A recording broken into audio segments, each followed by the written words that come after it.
Loud speaker से लेकर हनुमान चालीसा और औरंगजेब पर महाराष्ट्र की राजनीति इन दिनों गरमाई हुई है। ऐसे में दरगाह कमेटी और पुरातत्व विभाग ने 5 दिनों के लिए औरंगजेब की मजार पर आवाजाही के लिए रोक लगा दी गई है। दरअसल बढ़ते विवाद को देखते हुए ये फैसला लिया गया है। उधर 5 जून को अयोध्या जाने से पहले माहौल बनाने के लिए MNS कार्यकर्ताओं ने एक धमकी भरा पोस्टर लगाया है, जिसमें लिखा गया है कि राज ठाकरे को यदि कुछ होता है तो पूरा महाराष्ट्र जलेगा। इस पोस्टर में यूपी बिहार के अलावा उन लोगों को निशाने पर लिया गया है जो कि राज के घोर विरोधी हैं। फिल्म अभिनेता संजय दत्त ने गुरुवार को अपनी बहन और पूर्व सांसद प्रिया दत्ता के साथ सिद्धि विनायक मंदिर में पूजा अर्चना की। इस दौरान संजय भक्ति के रंग में डूबे नजर आए। इसके अलावा महाराष्ट्र में जून की बजाय अब सितंबर माह में BMC सहित अन्य महानगर पालिकाओं के चुनाव होंगे। दरअसल जून माह में भारी बारिश के आसार रहते हैं। इसी को देखते हुए ये फैसला लिया गया है। फिल्म अभिनेता संजय दत्त और उनकी बहन व पूर्व सांसद प्रिया दत्ता ने परिवार सहित मुंबई के सिद्धि विनायक मंदिर जाकर भगवान गणेश के दर्शन किए और उनका आशीर्वाद लिया। इस दौरान संजय ने गणपति बप्पा की आरती भी की। करीब 20 मिनट संजय मंदिर में रहे और पूरे समय गणपति बप्पा की भक्ति में डूबे नजर आए।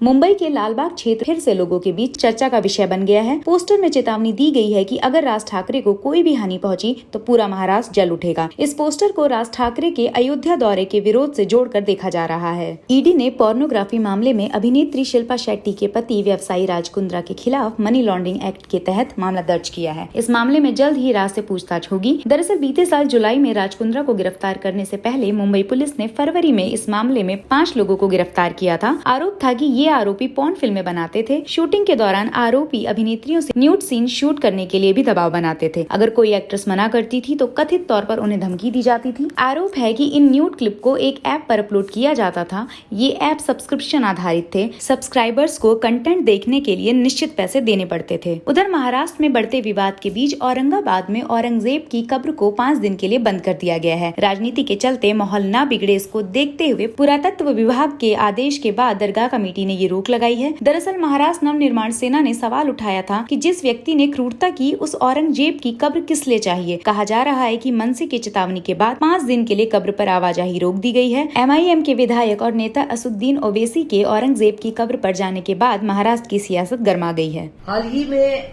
MIM के नेता अकबरुद्दीन ओवैसी और इम्तियाज जलील, इन्होंने संभाजीनगर में जाकर औरंगजेब की कब्र पर फूल चढ़ाए।